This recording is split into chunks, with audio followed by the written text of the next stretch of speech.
This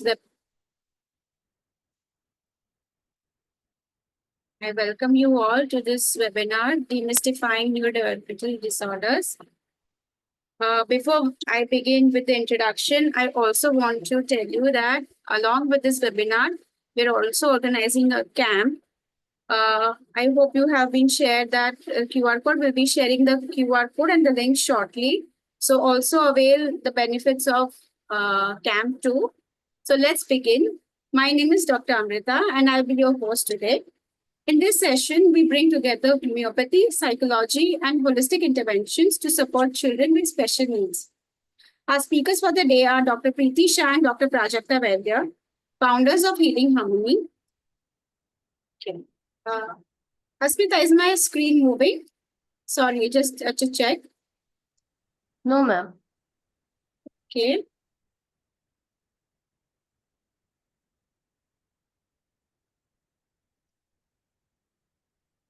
Okay, just give me a second so that I can. Okay. Yeah, I think it is, yes.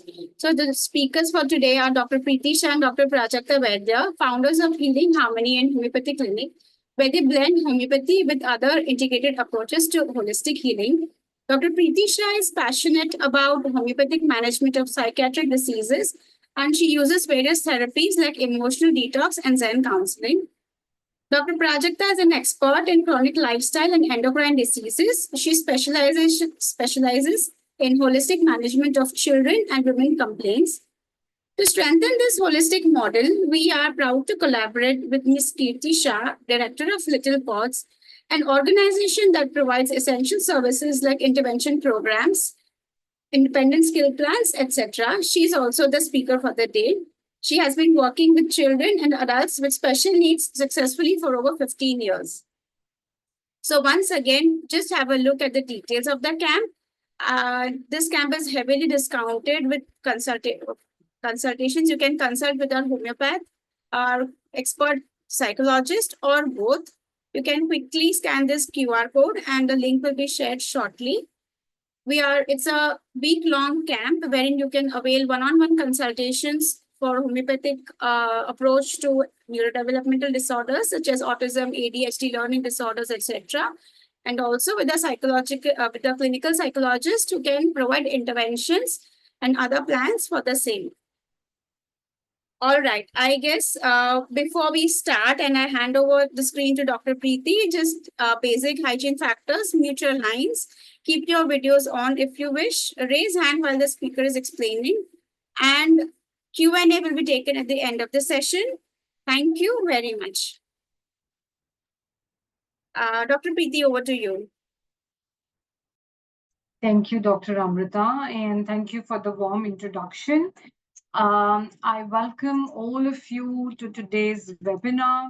We are very, very proud to bring more awareness, more acceptance, and provide you options and solutions to manage neurodevelopmental disorders on World Autism Day.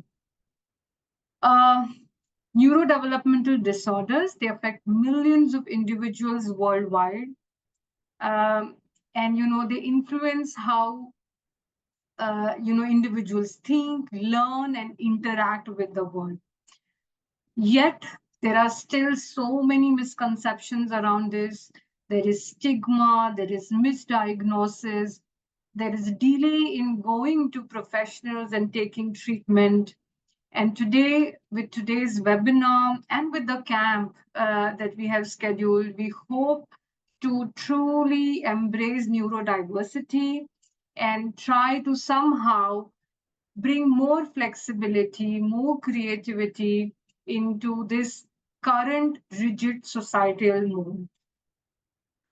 Now, what are neurodevelopmental disorders? Let's start from that. These are conditions that affect brain development. And because of that, it affects behavior, it affects learning, it affects communication, it affects social skills. It's a wide range of several disorders put together. One of them is, of course, the autism spectrum disorder.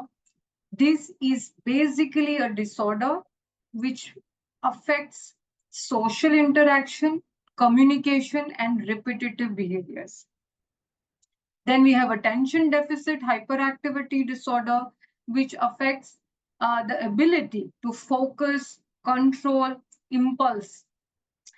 Then there are other behaviors and other disorders that come into this whole remit is dyslexia, where there's difficulty in reading, writing, and language processing. There's dyspraxia, which includes impaired motor coordination and planning. And then, of course, there are intellectual disabilities where there is limitation in intellectual functioning and adaptive behaviors. So a lot of them have been clubbed together in this whole group of disorders. Now, what are the causes and risk factors? These are again varied as these diseases are. The causes and risk factors are varied. So the cause could be genetic.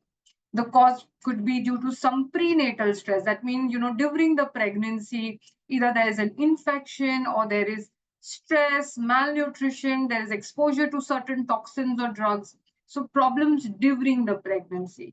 The causes or risk factors could be perinatal. That means because the baby was preterm or because the baby had, injury during the birth process. Example, there was lack of oxygen, birth complication, low birth weight. So issues that happen during the birth process, which has an damage to the brain or the nervous system that could result in one of these neurodevelopmental disorders. There could be environmental factors, like exposure to chemicals, toxins, socioeconomic status, etc. And finally, it could also be neurotransmitter imbalance. That means some dysregulation in the way the chemical messengers in the brain communicate from one to another. So this may result in disruption in behavior, cognitive function, and even also emotional regulation.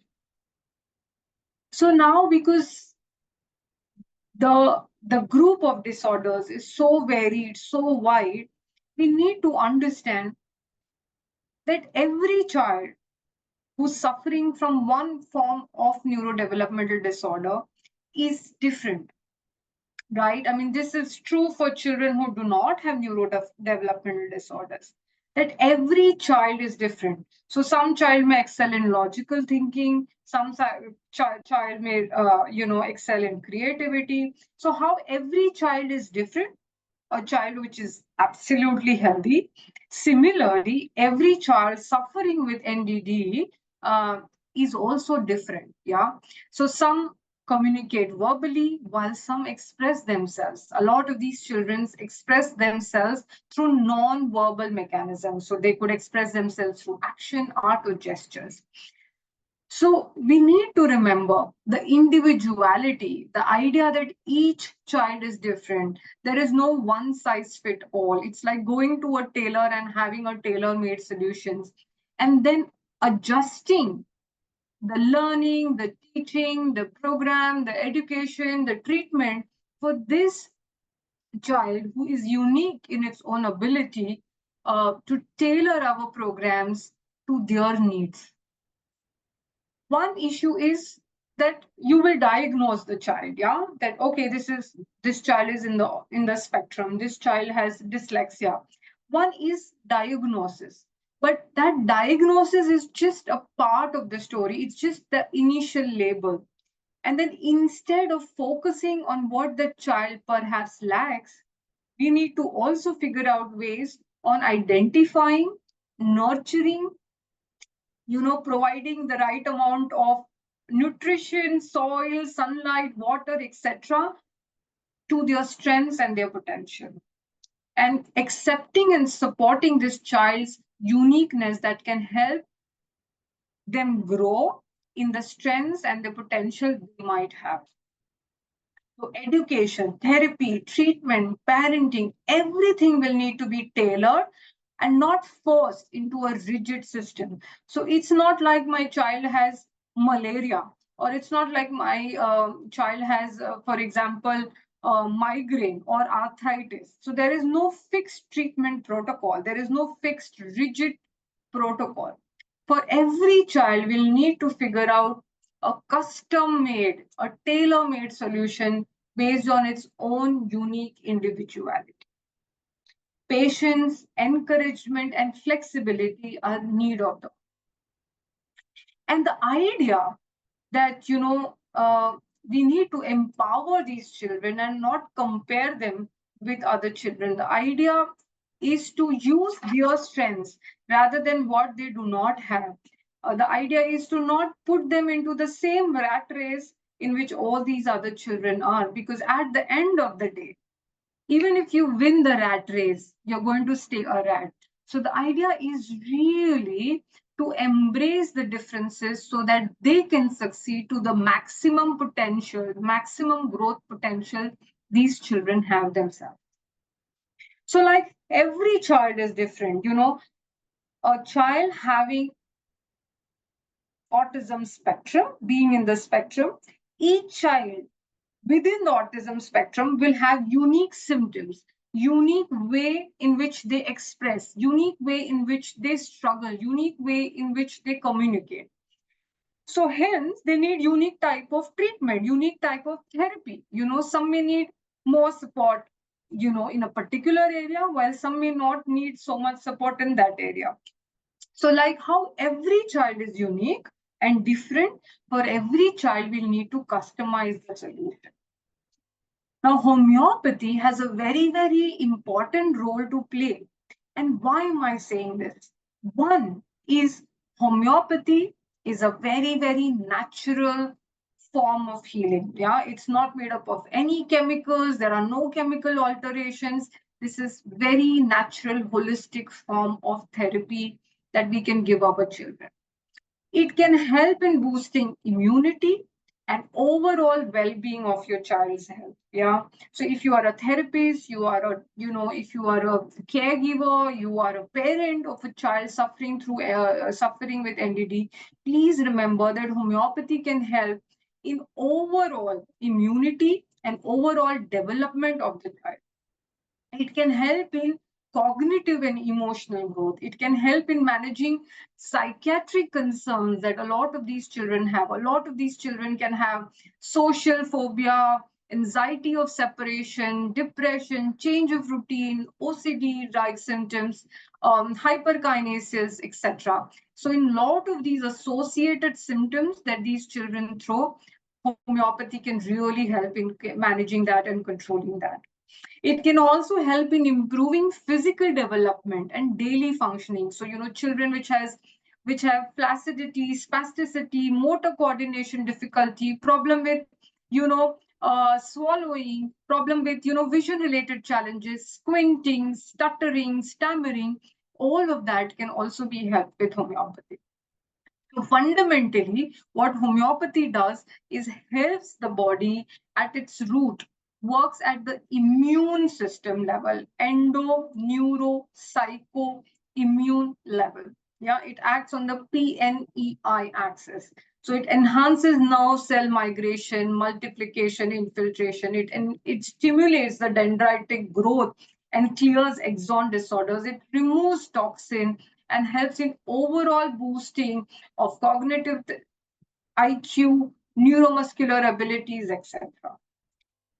What are the type of disorders homeopathy can help? It can help in, autism spectrum. It can help and support in ADHD. It can help in learning disorders, in communication disorders, motor disorders, tics disorders. It can also help in conduct disorders. So homeopathy has a unique role to play in all of these disorders. Also, a lot of these children, as I was mentioning, they can have bedwetting troubles, they can have difficulty in sleeping, they can have convulsions, they can have, irregular eating habits. A lot of these children, they will not leave a particular food, or they will be averse to particular textures of food. So they can be underweight, overweight, they can have constipation, they can have recurrent infections. They can also be resistant to the current treatment that they are receiving. Yeah. So let's say you've gone to a pediatric developmental pediatrician and he's put the patient child on something. That child can be resistant to that treatment or can be having several side effects to that treatment. A lot of these children can be very, very hyperactive. So they're put on strong antipsychiatric drugs, So homeopathy has a role to help control this repetitive behavior, this hyper behavior, these mood swings. So it can overall help and support in the therapy and treatment of these children. And I wanted to invite Prajakta to share certain cases from our clinic who have really been helped with homeopathy. Prajakta. Yes, yes. So, thank you, Preeti, and I welcome all of you. And I'm going to share our experience in our practice for these many years, and it is time and tested in every case. We have seen this result of homeopathy along with the other therapies, and we can, uh, very definitely tell you that homeopathy and other therapies along with these cases really work a lot, right? So this is the case of a child. Okay, he came to us when he was around 5 years of old, and his mother was our patient. And while talking, we just she said that the main complaint was the speech delay, and he had, and also there was something that he was able to speak, but those words were very not very clear.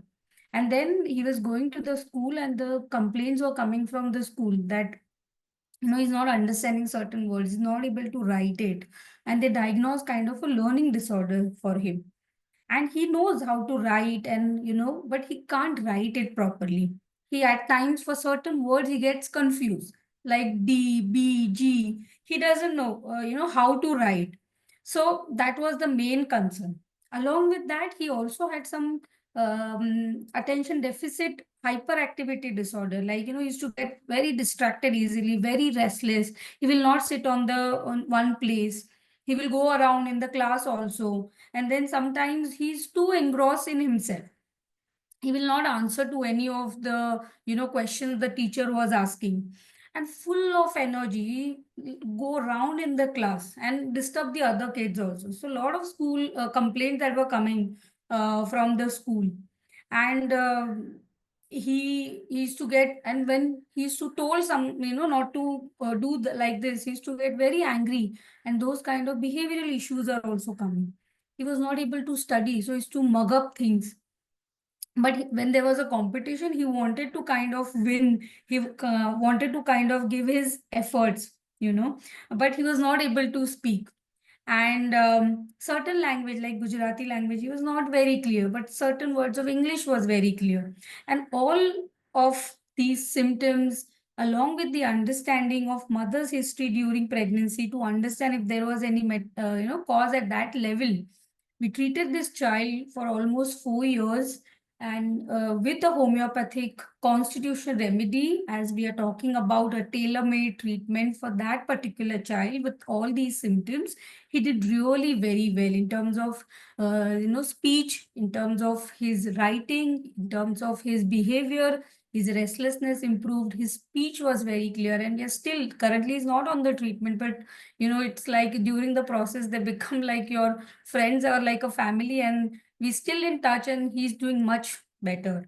And he did really very well. Along with homeopathy, we also recommend other therapies like speech therapy or occupational therapy, counseling, whatever is needed for that child, as Preeti was saying, for the a tailor-made treatment. Another child, he was diagnosed as autistic child when he was 2 years of age.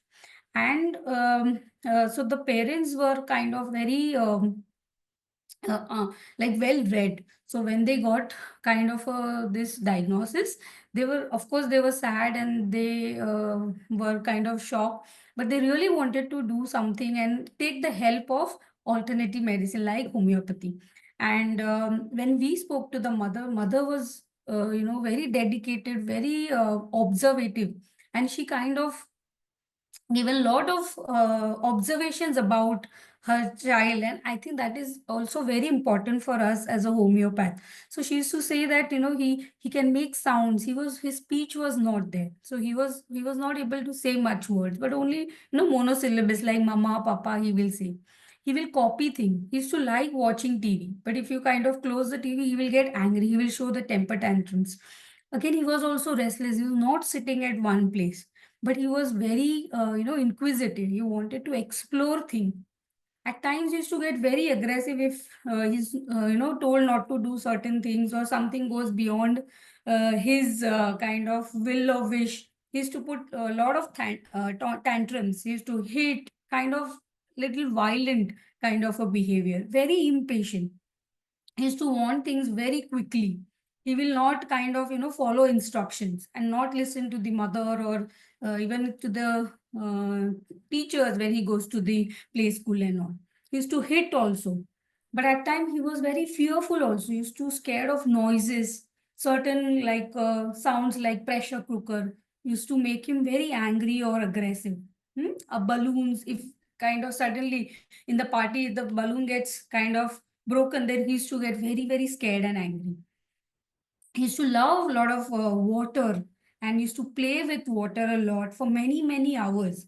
And he used to have a lot of social anxiety, like, and social separation anxiety. So he was not leaving the mother, even if to the therapies or the school that he used to go, mother always used to be with him, not going into the mall or any new places. So kind of really a state where all of them, like the parents as well as the child, was suffering.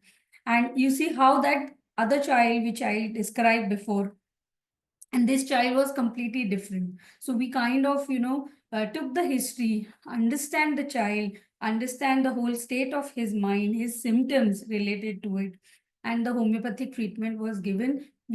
She was also doing the speech therapy and occupational therapy for him, and we almost did the treatment for more than 4 years for him, and he kind of improved a lot.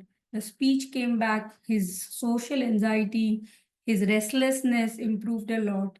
He's kind of started saying things, and the best thing was that when the mother kind of shared a video on performing on the stage, I think that was the best time of my life when I saw that.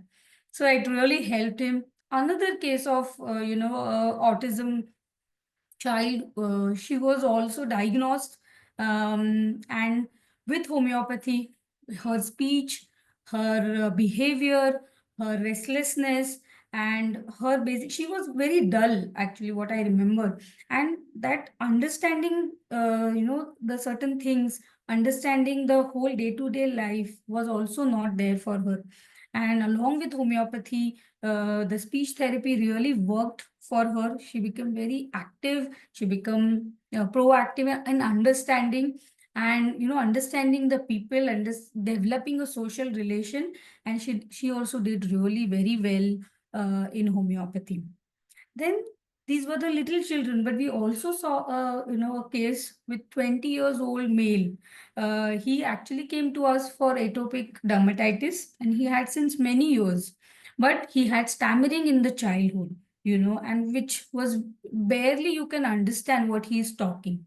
Very slow and slurred kind of a speech, and he had this learning disability, social anxiety, and completely he was kind of, even if 20 years, but the age that he was in, right, of complete seclusion, that he was living his life. He stopped going to the college, and then the mother was doing some private coaching for him, and not going out, not meeting people, doesn't interact with anyone much. And he had, with the history that he had abuse in the childhood, with the alcoholic father, and the effect of it, right? So all of it considered, the homeopathic remedy along with counseling had really helped him. His stammering had gone. Then, he kind of started taking his career very seriously, planning things for his sister, and meeting them, being with the family. Then kind of he used to speak a lot because stammering was a problem. So initially he was not speaking much, but later he used to talk to us for more hours about what he likes, what he doesn't like. I think that was something very nice. And she used to describe his experience of going into the metro. Then we met him also in the concert. So all these things, kind of helped him to transform and change his life, and not just the complaint per se, but then overall his life transformed along with the family's life also. Another case, where 3-year-old child, he also was diagnosed with mild autism and ADHD. And the lot of restlessness, hyperactivity, speech difficulty, sensitivity to loud noises, violent kind of a behavior. And the mother kind of, was very observative, as I said, and worked dedicatedly for that child. And almost 2 years of treatment, 3 years of treatment, it really, really helped him. The school, if you can see the report of the child who did really very well, and he was doing very nice in the art, in the studies, and currently what he is in the 7th grade, almost achieved 80% of the marks, and he's doing really very well. We're still in touch. And I think that kind of gives a lot of content and pressure. Other children, along with these complaint of, these neurodevelopmental disorder, there can be other complaints which are associated. Like one child had a nephrotic syndrome along with it. So that also, got better in terms of the complaints of urine, like at the pathological level, his behavior, in terms of the mental picture, all that kind of helped along with the homeopathy. A child with the congenital heart anomaly, we've been treating him from the birth, even before the birth, during the pregnancy also, before the birth, and after the birth for almost 5 years. And I think it kind of really, really helped homeopathically and managed very well that case. So these Yeah. are certain experiences that I wanted to share. Yeah, thank you, Prajakta. I think these case studies are very important because they give like confidence in, in the stories that we are saying and the lives that we have had. So that was excellent. I'm just being a little conscious of time here. But what I wanted to highlight before I hand the mic over to Kirti is that the approach of homeopathy has to be very, very unique. Our approach at case taking, what Prajakta and I believe, is that we take a complete history of the child, we take the complete history of all the health challenges, we understand the uniqueness of the child, we take the mother's history of during pregnancy, we also look at the interpersonal relationship and dynamics of the family and the child's immediate environment. And it's a very, very thorough process. Even before the child receives the first remedy, we have undergone such thorough diagnosis and case taking and history. And we do it online, we do it via Skype, via Zoom, and we can send remedies across the globe. It's also important when we treat the child is to heal the parent, also first. If you heal the parent, treat the parent, the mother, the father, the interpersonal relationship, that immediately translates into the into the health and the development of the child. If the parents' patterns are healed, you see that the child follows suit. They are very, very sensitive to the environment around them. So if that environment, if that pattern, that parent himself or herself is healed, that makes a huge difference in the child's life.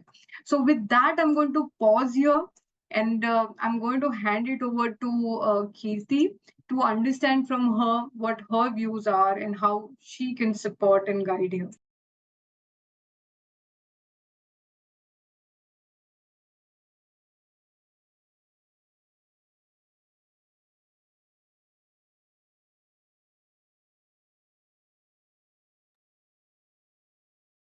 Hello, a very good evening to everybody. I'm going to quickly share my screen. If can somebody please give me an access to share my screen, please?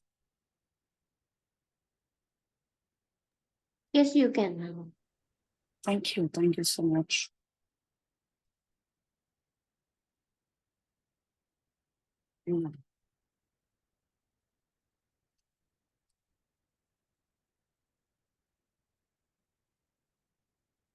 Okay.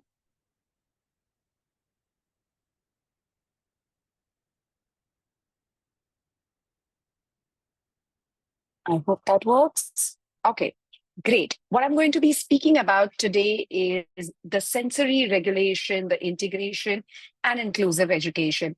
Before I start, definitely welcome to everybody that's present here. And thank you so much, Dr. Preeti and Dr. Prajakta. That was a very good start of the conversation. Both of them have spoken about neurodevelopmental condition and beautifully spoken about autism as well as other health condition. They did touch upon something which is very intense at the same time, has a very fine line in terms of one's understanding, right? That is the sensory integration or the sensory regulation part. What is sensory integration? What is sensory regulation? It is as simple as we process all the information present in our environment through our five senses. You look at things, you listen to things, you are, of course, smelling, touching, feeling, right? Your brain is constantly processing this information, and that's how you are understanding things around your environment. And accordingly, one chooses how to respond back. Now, when there is an imbalance in the way somebody is processing this information or understanding it as well as responding to it, it is simply called sensory dysregulation. Well, I'll be very honest, it is not as simple as I'm expressing it right now, but this is the most simplest way that I could tell you. Definitely, when a child is sensorily dysregulated, it affects the way the child behaves, it affects its emotions. A child could be either hypersensitive or hyposensitive to something, which basically means either a child could be extremely restless or could feel very sensitive on a drop of a pin, and I literally mean a drop of a pin, or could be absolutely okay and have no issues on a very loud sound or a sound coming by surprise or a high music, okay? What happens when your child is sensorily dysregulated? Your child is unable to focus and process the environment, which basically means that if your child is regulated, your child is able to focus much better. And definitely goes without saying that if a child is focused better, a child is definitely doing better academically. This is the way overall the information is processed by the child, okay? Let's talk about what are the obvious behaviors or what are the observables that one can observe, which could basically be either a hint or a very obvious symptom about the fact that your child is not sensorily dysregulated. The most obvious one is you will see that a child is finding it very difficult to transit, which basically means moving on from one activity to another, finishing one task given at hand, and then moving to another task. Your child finds it very difficult. Either the child is hooked upon the first one or is just leaving every work incomplete and constantly switching from one activity to another. The other behaviors are typical stimming, rocking, excessive jumping, spinning.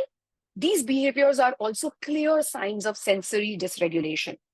Eventually, if we do not understand and we do not help the child regulate, we also see something more like an aggressive outburst, right? You will see your child yelling, sometimes trying to hit himself, hit others, scratching, biting. It can go on.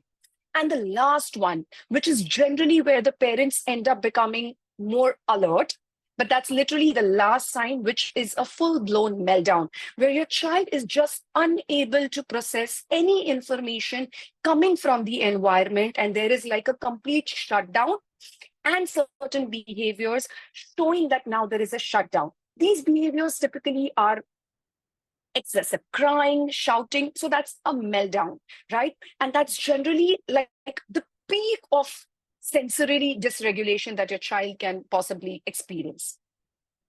Moving on, which are the other behaviors? A lot of these behaviors are avoidance kind of behaviors, like the child refuses to wear a particular kind of a clothing or refuses to touch things that feel a little sticky and slimy. These are avoidance behavior. Then there is something called as seeking behavior. What do we mean by a seeking behavior? A seeking behavior is where I want something. What do I want? I want to jump a lot. I want a pressure. I want a particular kind of a smell, right? Then comes difficulty with motor coordination, right? Is not able to understand the distance in terms of the space, the speed, the length, and other motor coordination, which would include your fine motor, which basically means writing, which again comes back to academics. And lastly are your social challenges. Goes without saying, if you're not able to process and take clues from the environment, it also includes fellow human beings in the environment. So you do not know how to respond and reciprocate, and hence you would definitely have a lot of social concerns as well, right? What can be done? Okay, now while sensory integration is a full-fledged therapy and ideally an awesome work done by somebody who's an occupational therapist and knows sensory integration. However, has to be worked as a team, right? These are just certain things that I could think on the top of my mind because I did not want to leave this conversation midway in terms of only creating an awareness about sensory discomfort.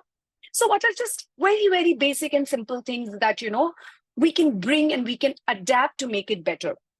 Most importantly, use a lot of calming activities. Whatever you feel, you have done a sort of a trial and error observed in your child that's working for your child to help him calm down, to be a little more grounded or to be a little more regulated. This would basically mean giving weighted blankets, doing a lot of messy play, like giving them right banana to play with, mashed potatoes or, egg play. Those are things that you could do, which are calming activities. Followed by that, you could also be trying stimulating activities, but there are a lot of kids who would only find their peace after they have done enough amount of jumping or swimming because they are venting out or they are channelizing their energy as well as seeking a lot of sensory calm. So there could be these stimulating activities that you could engage your child into. Certain very basic home adaptations that you could do, right? You could have your lighting into your household very systematically done so that the light is not very harsh. It is something that your child is comfortable with. The particular kind of smell, in case if there is any sort of a discomforting smell or construction work going on, just like it's going on in every corner of Mumbai. So if you feel that your child is getting bothered with that bulldozer and those construction work sound, let's just close our windows. Let's just try and make things a little more soundproof. So these small home adaptations will really help. Dietary changes. Oh my God, dietary changes can do a lot in terms of how, definitely a dietitian or a homeopath doctor like Dr. Preeti could be like a very good, source of information, but small little changes into the dietary could also make a lot of difference. Lastly, comes your classroom changes. When we are talking about children, and when we are talking about children with additional needs, whether it is autism, whether it is sensory processing disorder, whether it is ADHD with sensory traits, it all comes down to being productive in a school setup. It all comes down to your early education. So certain basic classroom changes or classroom accommodation can make all the difference. Why? Talking about a classroom accommodation, very honestly, one of the most commonly asked questions for me while the parents were filling up the webinar, and even when I go as a special needs consultant to a lot of schools or to a lot of parents, is what about education? What kind of school? What is inclusive education? What is the school supposed to do for us? How do we accommodate our kids, right? So going forward, I have tried to just move my presentation more towards an inclusive education and answer those questions. Merely because we were talking about sensory, which leads to certain behaviors, which are one of the major concerns that the school keeps coming back to us with feedback about, right? They keep giving these feedback to parents, to therapists, to occupational therapists. So what can be done? What it is, right? So moving forward, I'll be taking it to inclusive schooling. So far, what we have tried to take away is that with every child, definitely it's an individual approach, goes without saying. Sensory integration, whatever we are speaking about, it happens slowly, gradually, only after understanding the profile of your child. We are all talking collaboration work. There is no one person giving you ultimate all solutions, right? So we're talking collaboration, right?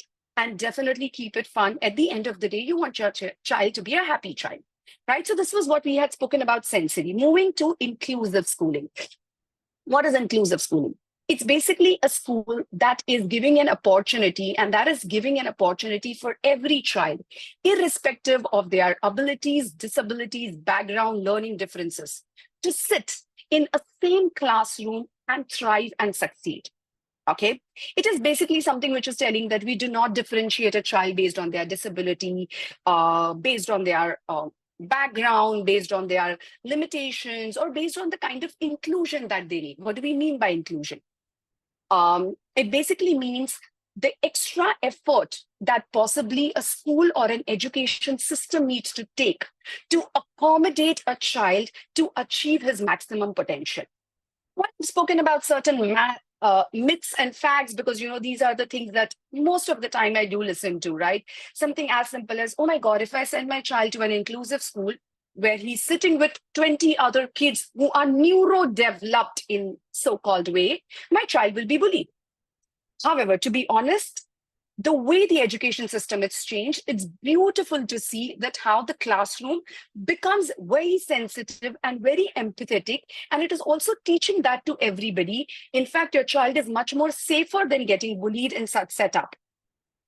The other myth that we generally listen to is inclusion means treating every student the same. Sorry, there is a correction here. Inclusion means making the accommodation and taking those extra effort to make sure that every child gets a decent opportunity of learning in whatever modality the child requires to learn, right? And the last one, which basically says that children with special needs generally struggle academically and they cannot really achieve. This is also a myth because there are a lot of kids with special needs, including kids on the autism spectrum, who are excelling and doing very, very good academically. So having said that, these are few myths. Of course, there are endless myths. And I'm sure you all as parents would have these questions. Of course, we are there to answer and we'll be taking up questions later on, right? So what we are talking is an inclusion schooling can be beneficial in a lot of ways. It will help your child build its confidence. Of course, it gives a structure and a very social setup where your child can thrive. The child is nurtured. There is a lot of observation that happens. Your child gets prepared for the real world out there, where your child will be meeting different individuals and not everybody would be sensitive enough. So you have to get your child prepared. Lastly, it gives you an access to a lot of specialized support. There is a team and working with the team gives you a better working as well. Yeah. Okay, power of professional guidance. What do we mean here is when you have a team of counselors, special educators, occupational therapists, special needs consultant at school, or a team of homeopath at Healing Harmony, right? Everybody together are professionals. And when you seek professional help, you basically get to learn strategies that will help your child learn better. You are addressing the behavioral as well as the social concerns and the changes coming down the lane. And we are also helping parents to navigate, speak to the schools, discuss, figure out, find out what is the right schooling, right board, right way of education, plus as many questions as you might possibly have. As parents, right? As therapists, the role that we have is a long list. But as parents, what is the least that can be done? Advocating. Advocating means you talk about your child's concern, you speak, you create awareness, you talk, and you get the facts clarified to other individuals. Collaborate.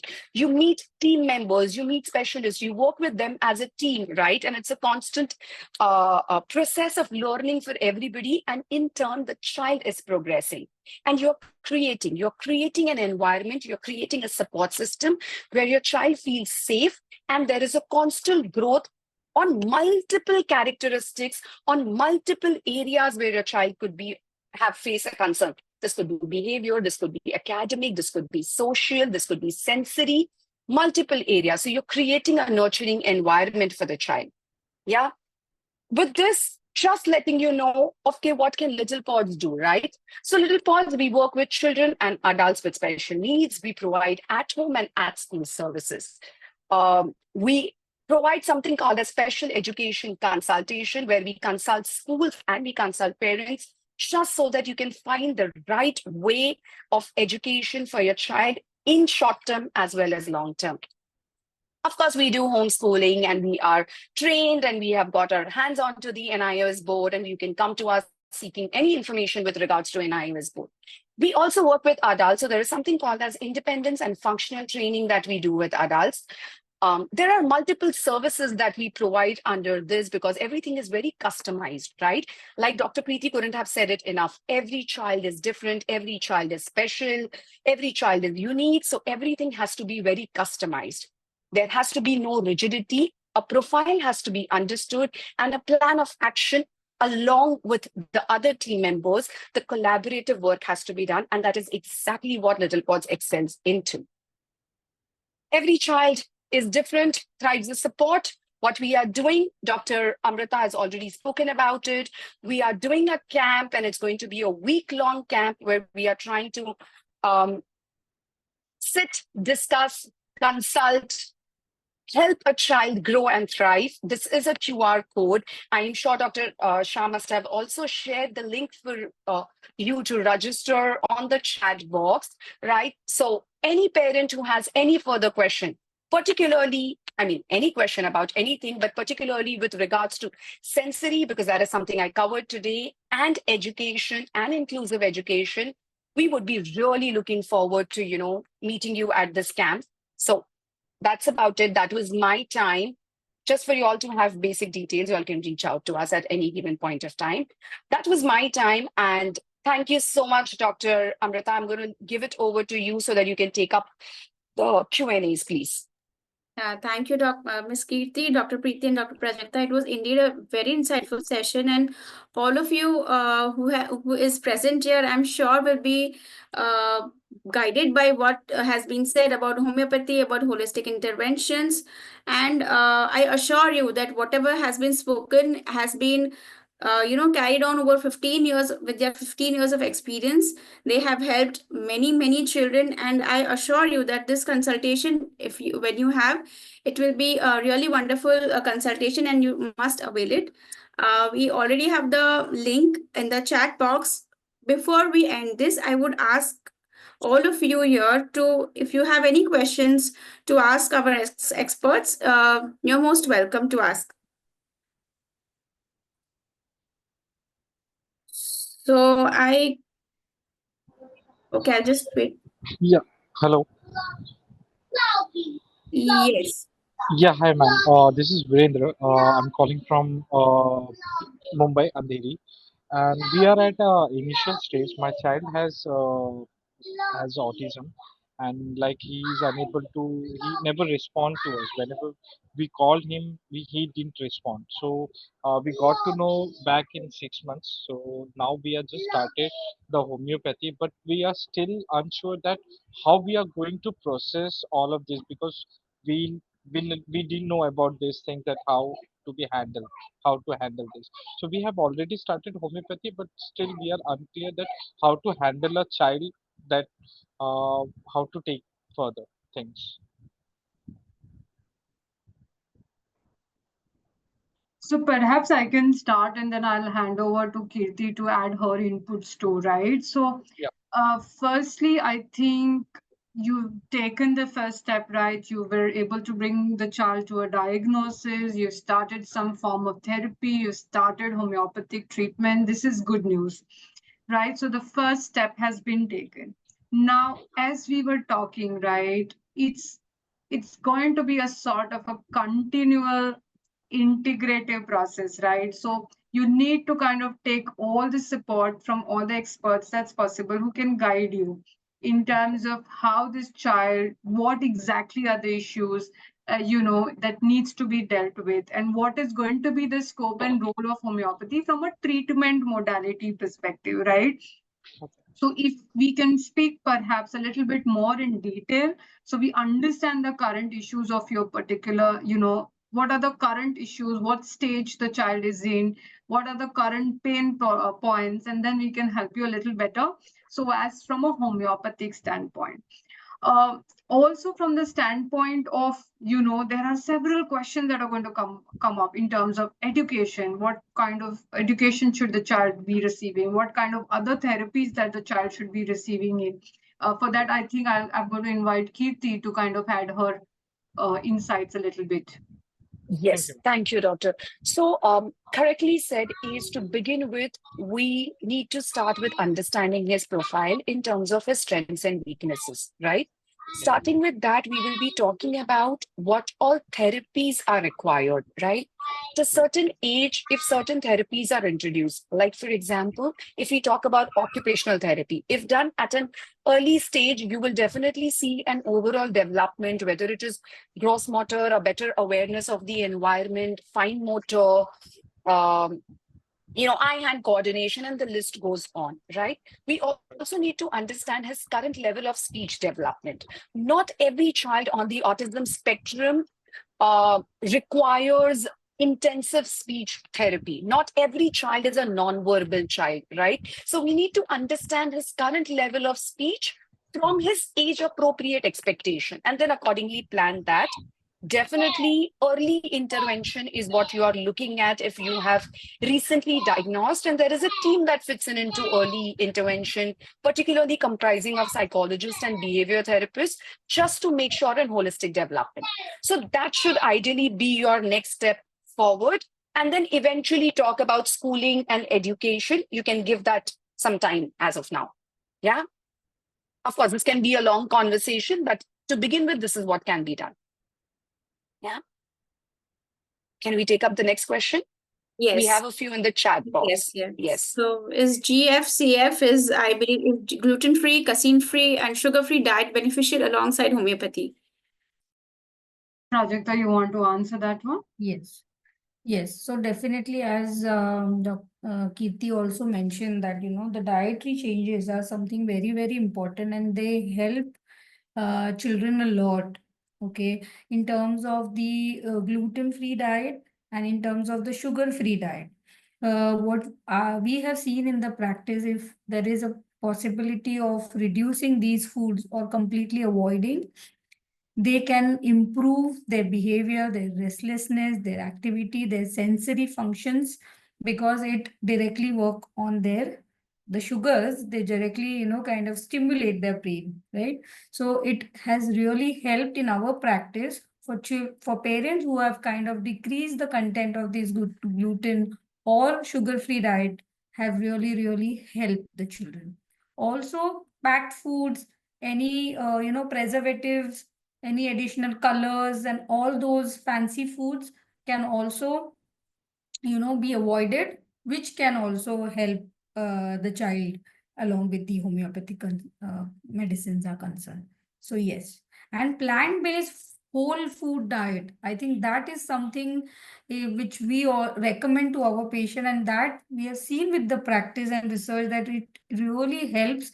They kind of help their nutritional requirements also, because in these kind of complaints there are repetitive behaviors, plus they some certain addiction to the food substances that they want to eat that only. So nutritional values and nutritional requirements are not getting fulfilled, but with the proper balancing and having a plant-based food has really helped the children in our practice, is what we are seeing. All right. So we have another question by Dr. Karishma. If a 7-year-old child has unclear speech, does he need to go for a speech therapy along with homeopathy? Perhaps Kirti can take this one, please. Yes. So it purely depends on the current level of the child, but I would definitely suggest a speech evaluation. See, when you go to a speech therapist, they generally start with doing something called as an evaluation, wherein they understand what are the concerns, right? And then they accordingly send you the plan forward. If your child is 7 years and has unclear speech, definitely a speech evaluation is required. And then we give this responsibility to a speech therapist to, give you a correct opinion of what should be the step further. Yeah. So do reach out to somebody. Yeah, we have another question by Neha. Could you elaborate on hyper and hyposensitivity? Okay. Hyper and hyposensitivity. Hyper basically means zyada sensitive, oversensitive, quickly feeling, quickly realizing, and feeling it in a little high intensity, right? Like, for example, if there is music playing in the next building, you and I would probably not even bother. We might not even pay attention. But you will suddenly see a child paying attention and literally humming that song, because the intensity in what the child can also listen to that song and pay attention is much more.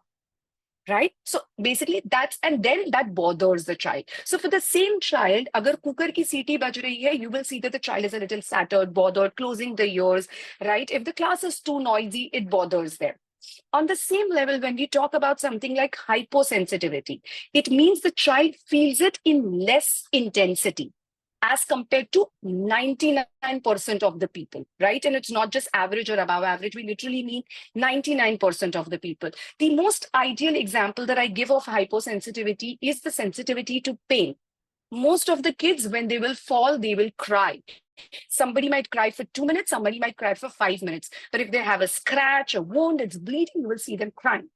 But a child who is hyposensitive to pain would probably not cry, not realize, not come to the parent or the adults around and even communicate, possibly doesn't even pay attention to the wound because they do not feel the pain in the same intensity, right? So with every profile and every sensory, whether it is visual, auditory, olfactory, a child could be either hyper or hypo. Let me also point out one very important thing. Somebody could be hypersensitive, but hypo with tactile. So it could be a permutation combination. Again, every child is unique. A sensory profile has to be created and understood. Yeah, hope that answers the question. So yeah, there's another question which will require both interventions, homeopathy and so how to develop the social skills in an adolescent of a 14-year-old child? How homeopathy will help and how interventions will help, Dr. Preeti or Dr. Well, adolescent is a very, very turbulent time, as we all know. I mean, if it's true for every teenager, but it's also especially a very challenging time, especially if you're looking at children who are from the spectrum, or children who have some form of neurodevelopmental disorder. Children in the adolescence age, if they have social phobia, social anxiety, are not able to talk to people, are unable to go in crowd, they want to stay at home, they want to be alone, they are fixated on their digital devices, and they are just better off playing their video games rather than interacting with people. This is getting more and more common these days, and it's important that we address that. Number one, definitely homeopathy can help. I cannot tell you the number of cases we see in children who have behavioral issues, have social phobia, have anxiety, and how they have flourished. I remember one teenage girl, she was so scared to even come in my cabin, even talk. Her hands would have sweat, her heartbeat would go fast. She was just staying at home along with her siblings. And now she goes to St. Xavier's College. She is flourishing so well. She's so confident. She's able to make friends. She's able to make presentations in her projects, etc. So it's definitely very helpful because we try to understand that individual and help them with an individualistic homeopathic remedy. However, only medicine is not the answer, right? So it's also important that this person is exposed to several other therapies. Some I will add, and then of course Kirti is the subject matter expert. But some things that definitely help is exposing the child to little small exposures, giving them little tasks and hobbies and projects, which gives them opportunity to build the confidence.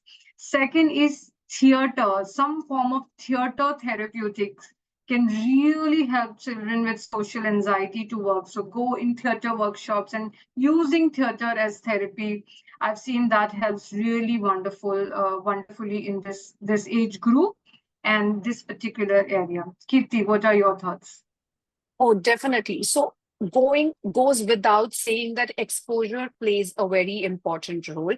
See, when we are talking about socializing or social behavior, right? A lot of it has to do with your communication skills, which are basically the pragmatics of your speech, right?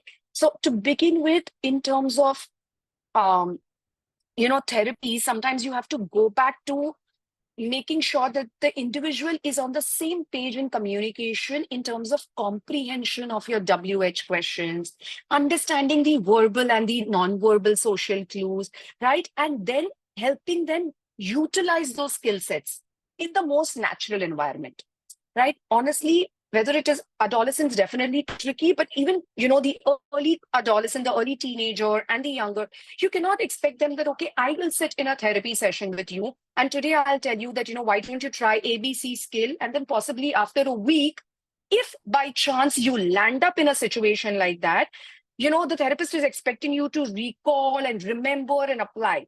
Rather than that, it has to be very, experience based kind of learning and practice, which is going to help them then eventually socialize and evolve, right? Just like the way all of us are learning. We go to different social setups, we might make a fool of ourselves once, but we make sure we don't do it again. So same way, in that very situation, they need to be guided, hand-holded, given the right kind of reinforcers and feedback so that the behavior is repeated. It's a lot to do with behavior modification as well. Yeah. And just a few points that I wanted to add and just kind of expand on what Kirti already mentioned. She touched on some very important areas. It's important how we are parenting, guiding, or teaching these children, right? Does criticism always work? How do we use positive reinforcement as against negative? How do we mentor? How do we handhold? You remember taking your first swimming class. How does the trainer just throw you in the pool once? But every child responds in a different way, right? Some would be like screaming and shouting, and undergo some sort of a trauma, and they'll say, "I'll never again go to this swimming pool or to this trainer again." But some children kind of, so different things will work for different children. A little bit strictness, a little bit positive reinforcement, a little bit hand holding, giving them support when it's needed and taking that support away, so that they can become a little bit more independent at times. So it's really also to kind of self-respect, self-introspect and see what is, as a caregiver, as a parent, as a teacher, as a therapist, how are we helping, and is our pattern somehow affecting the child? Are we bombarding them with our patterns, with our expectations versus what is the child's really true potential? So it's a very, very fine balance that we need to strike. Okay, so before moving on to another question, I want to reiterate the fact that you must avail the consultations. We have provided the link once again on the chat box. Click on the link and you'll be able to register. These consultations will be really beneficial. These questions will be answered one-on-one. So yeah. Moving on to another question is, how do I know if homeopathy is working for my child? So how long will it take to actually identify that, yes, something is working for my child? Dr. Prajakta, maybe? Yeah. So this question is also very subjective.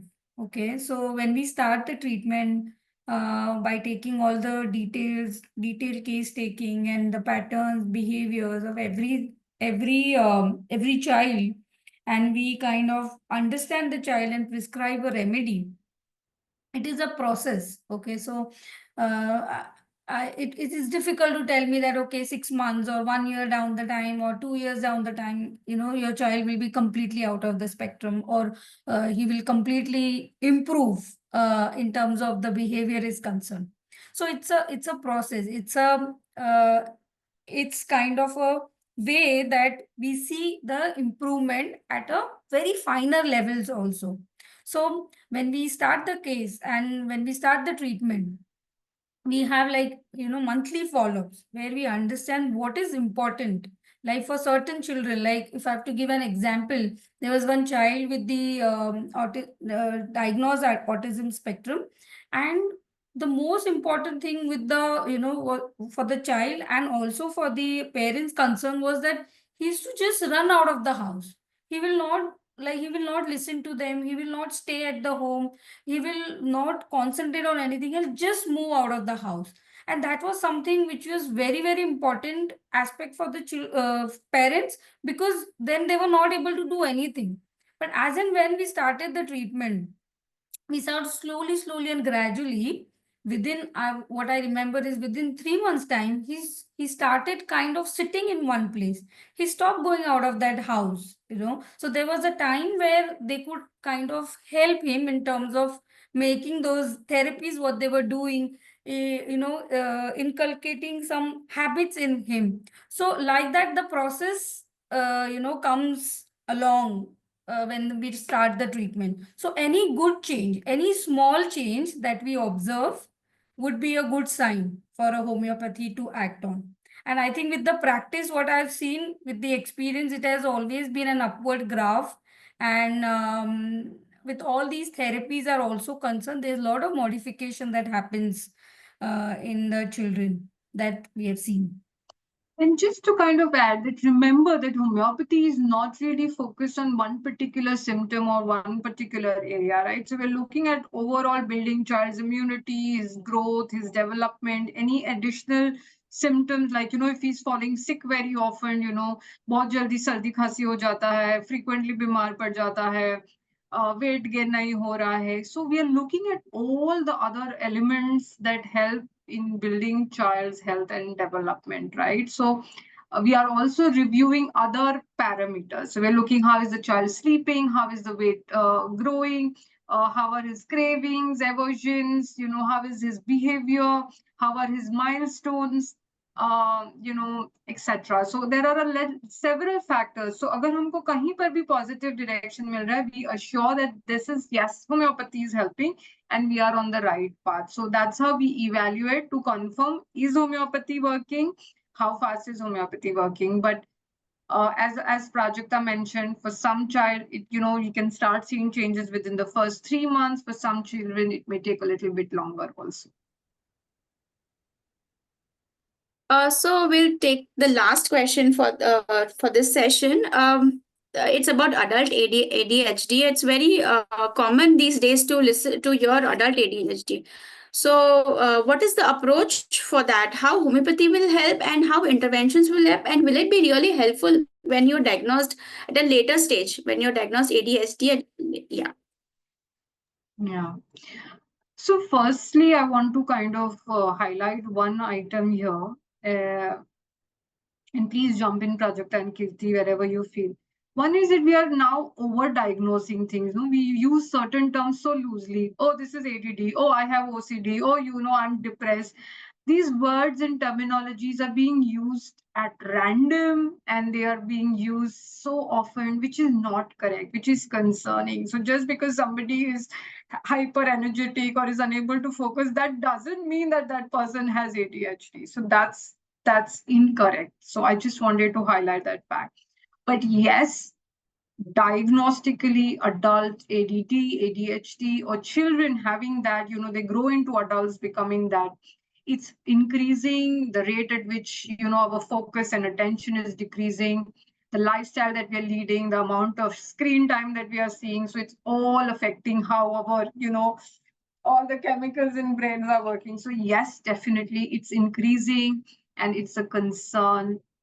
And just like children, if you go on our website, www.healingharmony.in, under forms section, you will see an adult case record form and a children case record form. So even before you come to us, you feel very, very detailed, what are your symptoms, what is the past history, what is the medical history, what have you taken, what are your cravings, what are the kind of dreams you get, what is your nature, what are your hobbies, what are your fears. So we kind of do a very, very deep case taking to understand that adult, just like how we do for a child.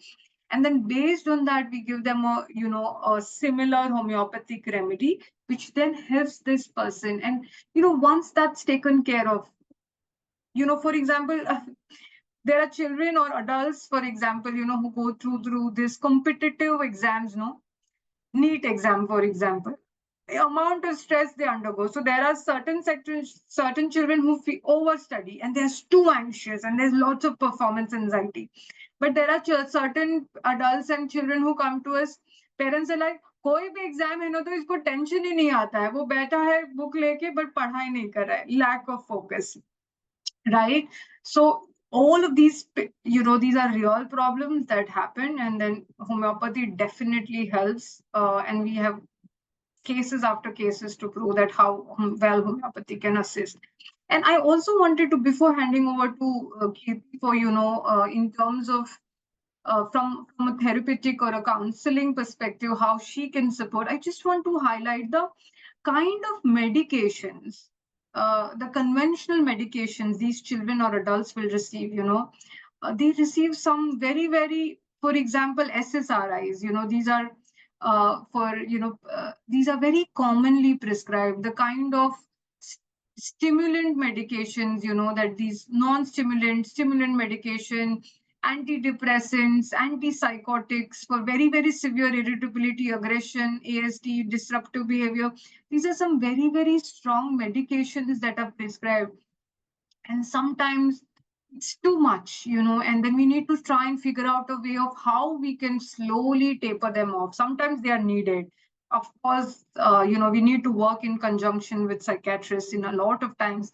But how can we better support our children and adults to choose natural medicine, slowly taper off these very strong, psychiatric medicines, and also combat its side effects, right? A lot of them come with very, very severe gastric symptoms. It can cause a lot of, drowsiness, sleepiness. It affects a lot of areas of life. So definitely from that perspective, homeopathy can really help. Yeah, Kirti, if you wanted to add a little bit from your perspective, how you approach adult ADHD. So I agree with you that I think having ADHD or a form of ADHD is the new status symbol. So that's how it is currently happening. That is how. But at the same time, I would also want to give a benefit of doubt, because I agree that if we are talking about an adult who's possibly maybe 20 today or 25 today, right? Even 15 years back, the awareness was very different. So even if, in their childhood, they did show traits, but possibly because of lack of awareness and acceptance, no interventions were given at that age. And those traits have sort of carried forward. And generally, when, you're expected to work under stress or multitask, or when your work expects a lot of focus, these traits are then, even more out there observed, right? A lot of times with adult ADHD, what has been an experience so far is a good introspection, a good insight. They are able to very verbally articulate their areas of concern in different situations, and how are they trying to cope up. So for us as therapists, a lot of time working with them is much more easier, because of course you're working with an adult and you're working with an average or an above average adult here, right? Above average IQ adult here. So when you're working with that kind of a population, it's more of giving them an information and insight of different techniques that they can apply and get used to, which can be a part of their lifestyle or practical living or working. And, just an implementation of that, and definitely they will see results, and they can make their own alterations of what is working and what is not working. It's just about giving them that information and explaining it to them in a way that they can just apply. So while we understand that there was a lack of awareness and things are getting better, as therapists, it's not only easy for us to work, but it's also somewhere we see good results and long-lasting results, because it can very easily be a part of their lifestyle. Like as simple as, I can form a habit to make notes of everything that I'm talking about so that I don't miss and I don't forget. Right? So it's very, very simple things. So yes, from therapy point of view, adult ADHD with therapies are doing really good. And we have worked with cases where we've had like a combination of homeopathy medication, which sometimes doesn't start for ADHD symptoms, but maybe for certain other health concerns. And the way homeopathy works more in a holistic approach, we see an overall development of an individual. Yeah. So I think that's about it. Yes. We have taken all the questions. Yes. Thank you, everyone, for being so patient and listening to the session. Let us all be responsible and take choose a better approach, to choose a holistic approach for a child. because let's create a future where every child matters, no matter what their challenges are. We hope to stay in touch with you, stay connected with you. Register for the session, come to our camp, meet us personally. We would love to help you all in all ways possible. I guess thank you. Thank you, everyone. Thank you, everybody. Yes. Thank you, Dr. Amrita. You have been very, very good. Thank you so much. Bye. Yeah. Thank you, Dr. Thank Prajakta. Bye bye. Thank you, everybody, for your time. Bye. Bye. See Thanks. you.